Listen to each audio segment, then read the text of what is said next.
আসসালামু আলাইকুম। রিতা স্ট্যান্ডার্ড থেকে চলে আসলাম ছোট্ট একটা ব্লগ নিয়ে। আজকে আমার সারাটা দিন কিভাবে যাবে আমি আপনাদের সাথে শেয়ার করতে যাচ্ছি। দিনটা ছিল শুক্রবার। তো শুক্রবার সকাল সকালই আমি আসলে আমার গোডাউনগুলো পরিষ্কার করছিলাম। আমাদের বাসার নিচে অনেক বড় একটা গোডাউন আছে। এই দেখেন গোডাউনের অবস্থা, মানে এটার যে কি অবস্থা আমি নিজেও এক্সপ্লেন করে শেষ করতে পারবো না, কারণ কয়েক মাস পর পরই এই গোডাউনের এমন অবস্থা হয়ে যায় আর আমি ক্লিন করতে হয় মানুষ ধরিয়ে।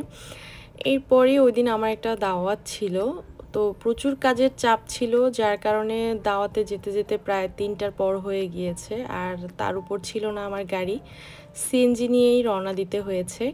ঠিক দাওয়াতও বলবো না, কারণ আমি আমার খালা শাশুড়িকে দেখতে যাচ্ছি। এর আগের ভিডিওতে আপনারা নিশ্চয়ই দেখেছেন উনি অনেক অসুস্থ ছিল।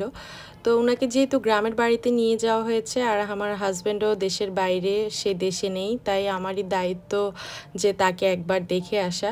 তো যার জন্যই আসলে দেখতে যাওয়া ওনাকে। যাওয়ার সময় ওই দিনটা ছিল প্রচুর বৃষ্টি আর অনেক বেশি কাদা পানি ছিল, যেহেতু ওনাদের গ্রামের বাড়ি। আমি যাওয়ার সময় আমার মেঝো যাকে নিয়ে গিয়েছিলাম, কারণ ওনারও বড় খালা হয়, যেহেতু উনি আমার শাশুড়ির বোনের মেয়ে।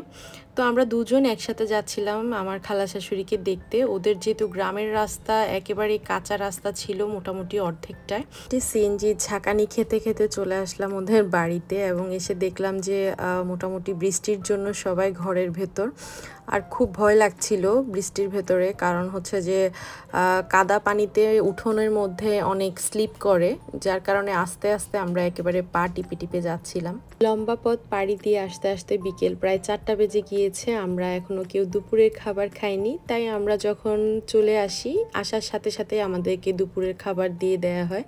ওনারাও না খেয়ে আমাদের জন্য অপেক্ষা করছিল, তো আমরা সবাই একসাথে খেতে বসে গিয়েছি। আর গ্রামের মাটির চুলার রান্নার কথা আর কি বলবো, এত বেশি মজাদার এই খাবার, যে খাবারই হোক না কেন মাটির চুলা মানেই অসাধারণ একটা খাবার। তাড়াহুড়া করে এজন্য প্লেট নিয়ে আমরা বসে গেলাম আর তাড়াহুড়ো করে খেতে শুরু করলাম। একেবারেই বাঙালিয়ানা খাবার দাবার, শাক ভর্তা এবং পালা মুরগি।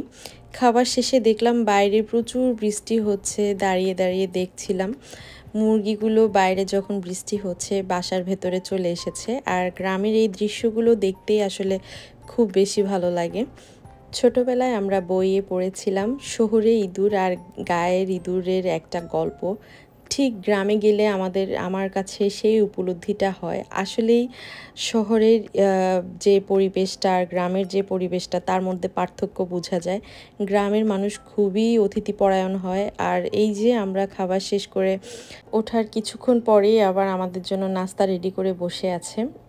অনেক বললাম যে মাত্র খেয়ে উঠেছি, খিদা নেই পেটে, তারপরও খেতে হবে, খেতেই হবে। বাচ্চাদের জন্য রসমালাই নিয়ে গিয়েছিলাম আমার শপ থেকে, তাই ওদেরকে বললাম যে তোমাদের পছন্দের রসমালাইটা তোমরা খেয়ে নাও। আর আমি এই ফাঁকে বসে বসে ভিডিও ক্লিপগুলো নিচ্ছিলাম। এই ফাঁকে আমার জন্য চলে আসছে খুবই কড়া লিকারের একটা চা।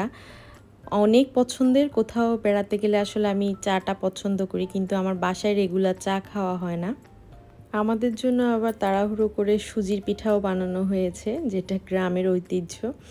এরপর চলে আসছিলাম আর বৃষ্টি হচ্ছিল খুব বেশি। আমার যেহেতু অনেক কাজের চাপ ছিল, তাই আমি চলে এসেছি। এই ফাঁকে আমার জন্য বরিশাল থেকে রুগী এসে অপেক্ষা করছিল তাকে ডাক্তার দেখানোর জন্য। অলরেডি ডাক্তার দেখিয়ে অপারেশনের ব্যবস্থা করছিলাম। ওই দিন রাতে প্রায় 1:30টা পর্যন্ত হসপিটাল থাকতে হয়েছে, কারণ হঠাৎ করেই আসলে অপারেশনের ডিসিশনটা নেওয়া হয়েছে। আর রুগী ছিল আমার প্রতিষ্ঠানের একজন স্টাফের ওয়াইফ, খুবই অসুস্থ ছিল। তো আমি বললাম যে এখানে নিয়ে আসেন, এরপর আমি আসলে অপারেশনের সব ব্যবস্থা করে দিই।